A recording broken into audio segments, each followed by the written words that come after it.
it just turns your pedalboard into magic. It magicifies your pedalboard.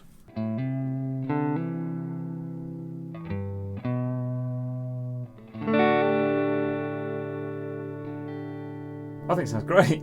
This is the Joyo Cab Sim. It's a cab sim box, and we're going to use it a few different ways. Oh, this is so tangled. We currently be using it into an FRFR cab.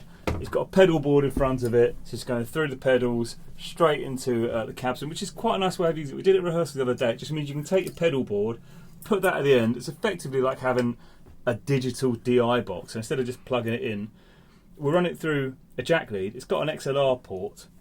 Quite a few of them don't have an XLR port, things like this.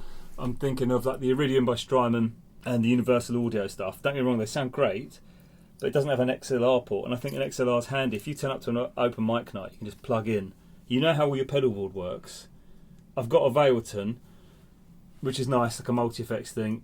It's good. I mean, the tuner doesn't work on it, which is just absolutely appalling. Let's not talk about that. Yeah, it's really annoying. But this is, you know how all your pedals work. And you can just go, well, I want to turn it into like a digital rig. Put that in your pedal board, done. It's got loads of presets, you can load your own IRs. This is setting 1, is it? Yeah, so this is just P001. Poo 1.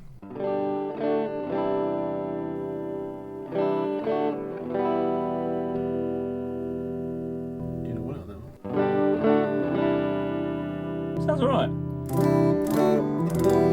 Anyway, there's 30. It looks like there's 33 presets loaded in already. I can't. It does EQ. You can go into the EQ. It does some other stuff. You can load your own IRs, like I've already said. But if you turn it to, can you turn it to number 8? Because I can't read it or reach it. 8 just sounds nice. It's got more high end. I'm a bit like 8 sounds good. That's what I would use it on forever and have used it on.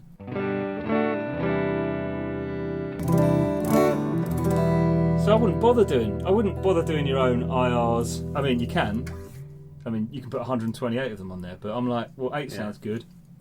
Just I'm sure out of the 32 that are already on there, you can find one that sounds nice, and then use the master volume for a little tweak if you need to. Yeah, that's the good thing. So if you turned up at a gig, you'd probably be given a DI box and plug into that. But this is like a DI box. You can just plug the XLR straight in.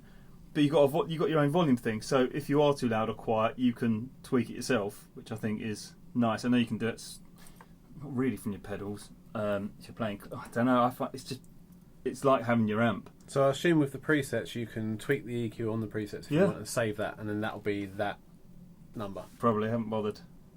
I reckon that's probably what we'll do. I don't think you need to. Just go on setting 8. Yeah, well, but to you, setting 8 is the best one, but it might not be to everyone. Oh, they're wrong then. They might be wrong. So we're using it via a jack cable into the Pherotone cab. Or we'll try it with an XLR in a minute. Also, so you're going to hear it. I haven't mic'd it up because I think that would be weird, but you can hear through the room mics and through an XLR, so as if it were a DI into the recording thing. So how we're hearing it, I don't think putting an SM57 would be the best way of demonstrating that, because no one's going to mic up an FRFR with a 57. It just seems weird. But it's got 2 outputs, so you can run the cable to your foldback and an XLR to the desk. Nice. It's wicked. Just seems like a very clever but it's a very simple box that everyone should have. I'm surprised.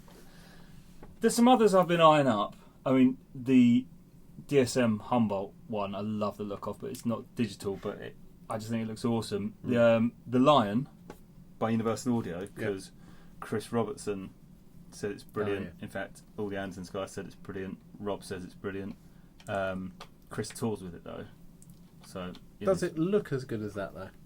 I mean, that has got some cool LEDs. Yeah, I do like that. If all their pedals come like that, I'd have a Joyo pedal board. Yeah, it looks wicked. Imagine if your actual pedal board had like underlighting on it as well. Well, I don't need to imagine that with my other one. Yeah, but yours affects the sound. You know, it goes it starts making noises. It's rubbish. But that's like £120 or something. I having a look. I looked at all the ones on Anderton's website because Amazon didn't seem to. Amazon just shows me what's sponsored. I don't know what's actually right. So I went on Anderton's and looked at similar ones. I was like, I think it's punching way above its weight. and setting 8. Just put it on setting 8. And load your own IRs. People love doing that. We're going to try it through an XLR in case it sounds different, but it just turns your pedal board into magic. It magicifies your pedal board. So easy. Do you want to swap seats or do you want to sit there? Doesn't really matter, does it? We need to be the right way. Do we? We do, otherwise the feng shui's all off. Oh God. Don't want to ruin your thing. I'm going to find my cheese spot.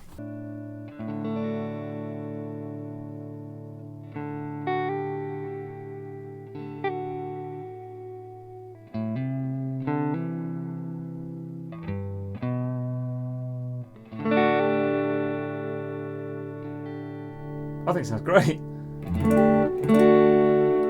Yeah, I don't think you need more than 8. 8 in the volume. Job done. I would gig with that. I think it sounds fantastic.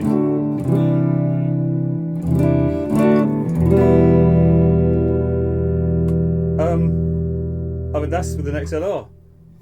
See, yeah, so it's definitely a bit louder, right? No, I've turned the thing. Oh, you pressed buttons. Yeah, I think it just sounds nicer louder. Yeah, you can have 2 outputs, so you can send one to a thing and one to another thing, so it's a splitter as well. That's brilliant. Yeah, really good, really simple. Yeah, I just like the fact you've got your pedal board. You know how all of this works. You don't have to get a multi-effects thing where the tuner doesn't work. Yeah. And have to do that. About that some more. But what I don't like about these multi-effects things is when we're playing in the studio the other day, and which emulates playing live. So if something isn't sounding right, I can reach down and tweak any of the pedals and how the pedals work. With the multi-effects thing, I know it has, bass, mid, treble, volume, gain. It has a lot of the things accessible. But if I'm using one of the pedals on it and it's not quite sounding right, I'm not going to go into a fucking menu halfway through a song, am I? That's not going to work. If you had one of them. Yeah, but I was using an unfamiliar pedal board, it's a Nick's pedal board, and anything didn't sound right, I'd be like, just reach down and tweak. Yeah. I could see the drive. This thing is way better using your own pedal board. And I know these multi-effects things are amazing, but it just sort of turns it into that. You've got all your normal stuff. Whack one of those on your pedal board, because there's so many silent stages. We play open mic nights that don't even have amps. Just plug straight into the PA. And you use one of these, an FRFR, the Furfur, as a foldback.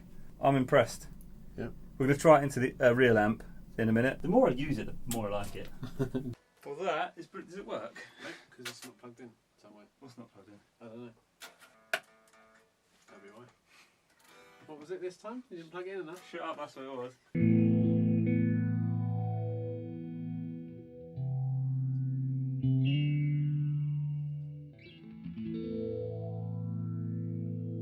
Well, that's quite cool. I love that phaser. This is one of the ways they've shown to use it. So it's going through your pedal board, into the cab sim, into the effects return of a valve amp, or just an amp. So just the bit that loudemizes it, makes it loud. It's simple. I hate menus. Especially because I always think, right, how would you use... We rehearse like it's a gig. So we don't stop every 10 seconds and tweak stuff. We go through a load of songs without faffing around. So if you're going through menus, it's pretty boring. You've got loads of people waiting. There's a power amp menu. Oh, there's a power amp menu. Oh, so there's a cab menu as well. Can we just not have a cab? Oh, cab sim. Sorry. Turn the cab sim off. Right, sorry, play again. There we go. We're on 9. And that's exactly how you should use it. So.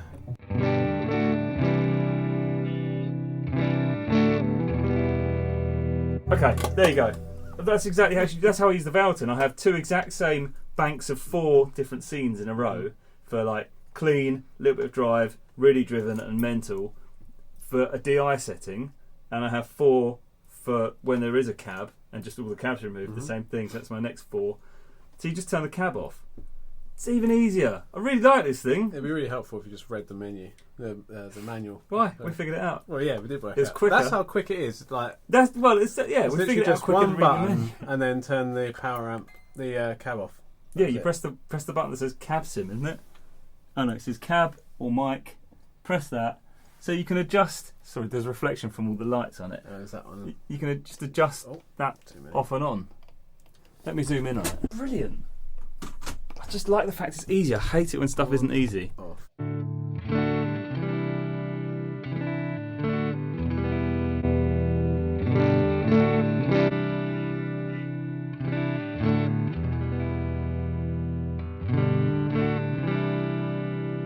Oh, sorry, stop a second. So you've got all the different bits of the mic placement, which is irrelevant because we just turned the cab off, but you've got the distance that the mic is from the cab. I mean, I'd have that up against it.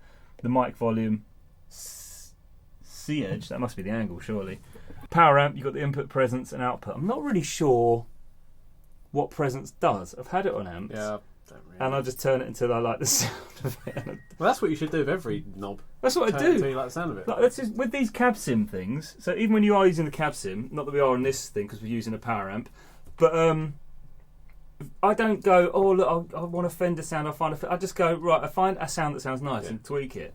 I don't ever look for, in fact what I do is try and find one that's bright, because if it's too dark, it's really hard to boost all the high end, so just find a bright one and turn your tone down. It's far easier to have a different setting, you go in a room that's just dead, you lose the high end. So just find a bright setting, save that.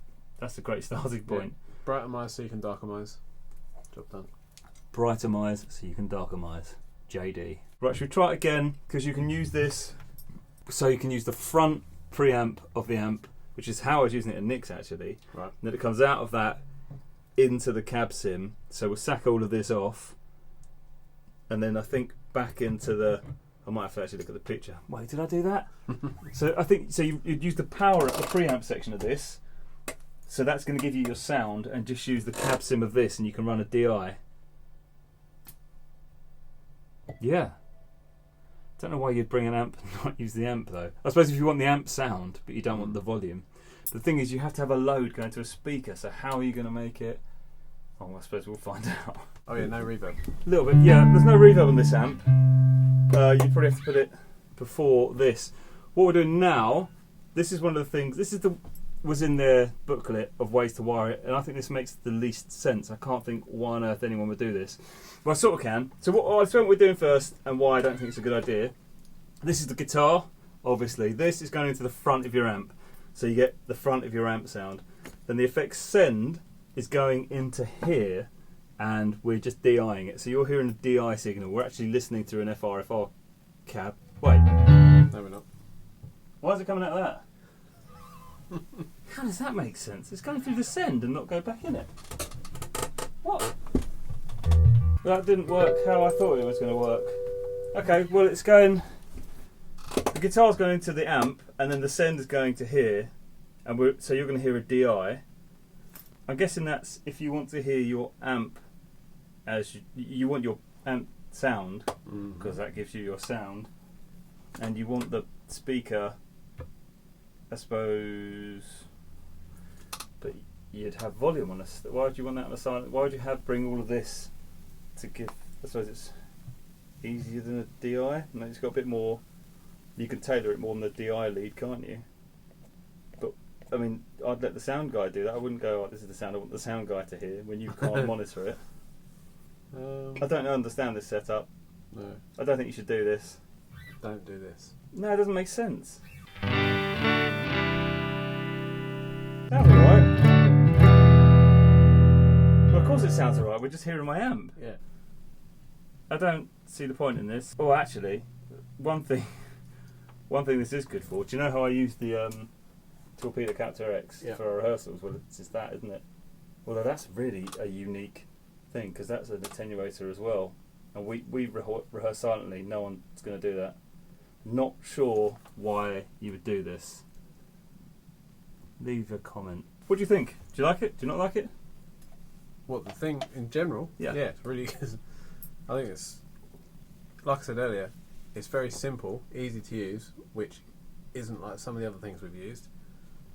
And it probably isn't enough for some people, but it's everything that you would need to have your travelling pedal board and make it sound however you want. Yeah, easily. Yeah, easily, simple. If you want to play around with things, it's like literally 5 buttons. It's quite self-explanatory. Yeah, they've got all the best bits. You could turn the cab off if you really wanted to use another thing that was making it too loud. Yeah, it's really good. Yeah, I'm looks cool. impressed. Yeah, it does look really cool actually. What I like is the fact you can just use your pedal board. This is where I think it's best. You get your pedal board, you think, oh, I think this sounds really good. And then you go to play somewhere and they're like, no, it's a silent stage. You're like, oh, you've got that in your bag, in the front pocket of your bag, not like anything else which is too big. You just go, okay, well, I'll plug a lead in. Done, who cares? There's already a load of options in there anyway, which is probably more Use than option you need. 8. Use option 8, but you can put your own ones in. It can go up to 120, whatever it was, 128. Yeah.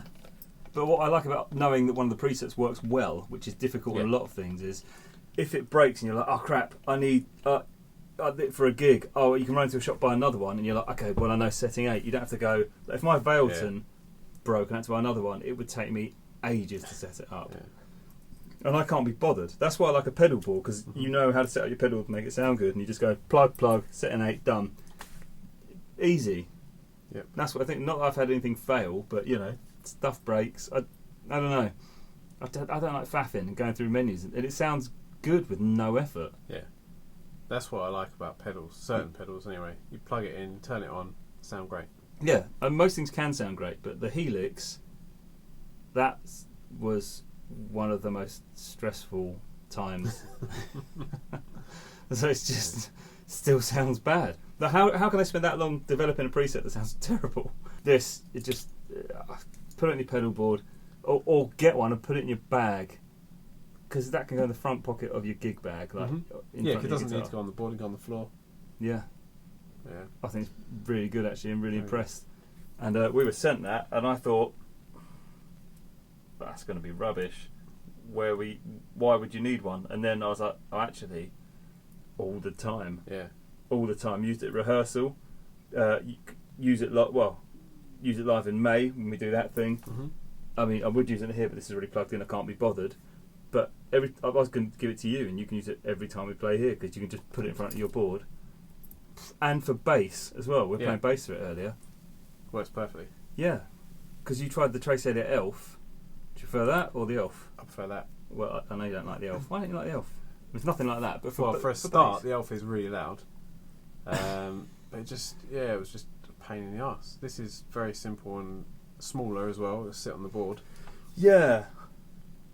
I'm really impressed with it. Which is funny for something that I saw and thought, what is the point of that? Never judge a book by its cover, even though that cover is very good. Yeah, and you don't even need to read the manual. Just not be funny. Watch this video, and the buttons on it tell you what it does. It's self-explanatory. There's no trawling through menus. Really, really impressed. Actually, will give you very much Joyo. And poop. Yeah, the best setting is poop or poo 8. Poop the Joyo. Have Joyo with poop. Poob. Here's a video on the Pherotone, because the Pherotone is really good. The tuner in it, I'm going to do a video on it soon. The tuner in it doesn't work. You can't tune your guitar, which means you can't use it. But the actual thing is really good. It's my favourite multi-effects. The tuner works. It just tunes you to completely wrong tuning. Yeah. It doesn't match anyone else. Yeah, you'll be in tune, but just not to anyone else that has tuned properly. This is better. It's not the same thing. Thanks for watching. That's brilliant.